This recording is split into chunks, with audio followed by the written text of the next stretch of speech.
কিয়ামত বলে ভয় করেন যে ভাই উলঙ্গ হয়ে বিনা খাতনায় আপনাকে দাঁড়িয়ে থাকতে হবে 50,000 বছর, জিন্দগির হিসাব দিতে হবে। খালি খাইলে হবে না, খালি দুনিয়া দুনিয়া করলে হবে না, খালি টাকা টাকা টাকা, বাড়ি গাড়ি গাড়ি, বহু বেটি পোতা পতিন লাতা লাতেন সব লিয়ে ব্যস্ত, খালি ব্যস্তই ব্যস্ত। সেদিন ব্যস্ত ছুটিয়ে দিবে, বুঝতে পেরেছেন? বাপ চিনহার নেবে না, মা চিনহার নেবে না, ভাই চিনহার নেবে না, কেউ কাছে ভিড়বে না, কেউ চিনহার নেবে না। মনে পালাইছে, ও মনে পালাইছে। এটা মোবাইলে দেখাচ্ছিল কিছুদিন আগে, মেলাটি সারি আছে, এদিকে লোক এমন উড়ে গেল, এমন এদিকে পালিয়ে গেল। মানে কিয়ামতের মাঠের নিশানাটা দেখেছে, কেউ চিনার নেবে না আপনার কাছে। আর সেদিন কেউ কারোর দিক থেকে চালা করতে পারবে না, কথা বলতে পারবে না, কেউ কারোর উপকারে আসবে না। ভাই এই দুনিয়াতে বিপদে পড়ে গেলে তো আপনার কেউ হবে। যদি গোটা গ্রাম আপনাদের জগদীশপুরের লোককে যদি কেউ মারে, যদি পাশের গ্রামের লোক যদি মারে, গোটা গ্রামবাদী হয়ে যাবে। একটা লোককে মারলে কেন আমাদের গ্রামের লোককে মারা হলো? যদি আপনাদের মানে এই যদি রায়গঞ্জ থানার লোককে করণদিঘি থানার লোক মেরে দেয়, গোটা রায়গঞ্জ থানা বাদী হয়ে যাবে। কেন করণদিঘি লোক রায়গঞ্জ থানার লোককে মারলো, গোটা থানা বাদী হয়ে যাবে। বিচার চাই। উত্তর দিনাজপুরের লোককে মালদা জেলার লোক মারলে গোটা উত্তর দিনাজপুর বাদী হয়ে যাবে।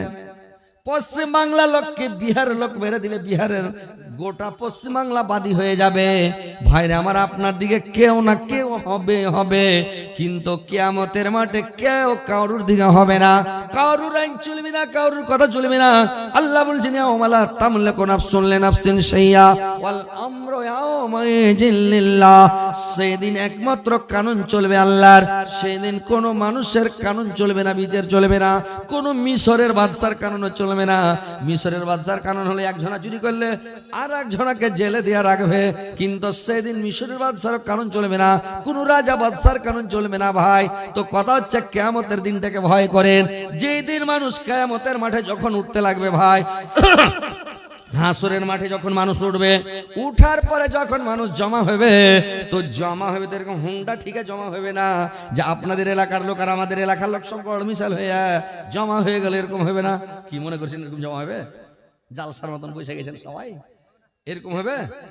কিয়ামতের মাঠে জমা হবে সারিবদ্ধ, কাতারবদ্ধ, দলবদ্ধ হবে, বুঝতে পেরেছেন?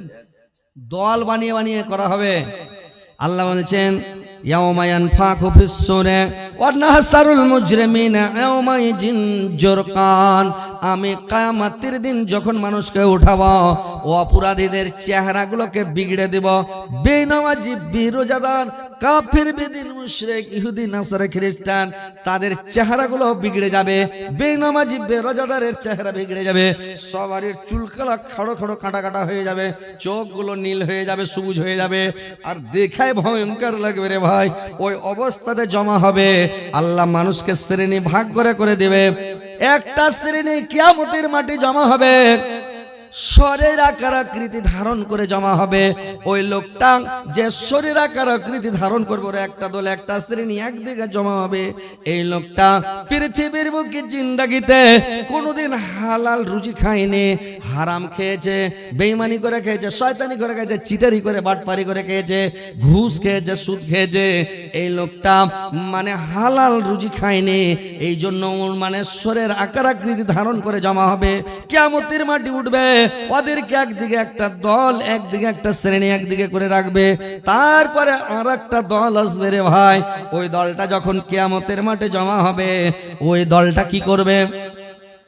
আর একটা দল আসবে, তার হাত থাকবে না, পা থাকবে না, একবারে পুঙ্গ হয়ে খালি বডিটা থাকবে। এখান থেকে হাত থাকবে না, এখান থেকে পা থাকবে না, খালি বডি। গোড় পাড়তে পাড়তে উল্টিতে পাল্টিতে জমা হবে, আর বডিটাই থাকবে, অন্য হাত পা থাকবে না।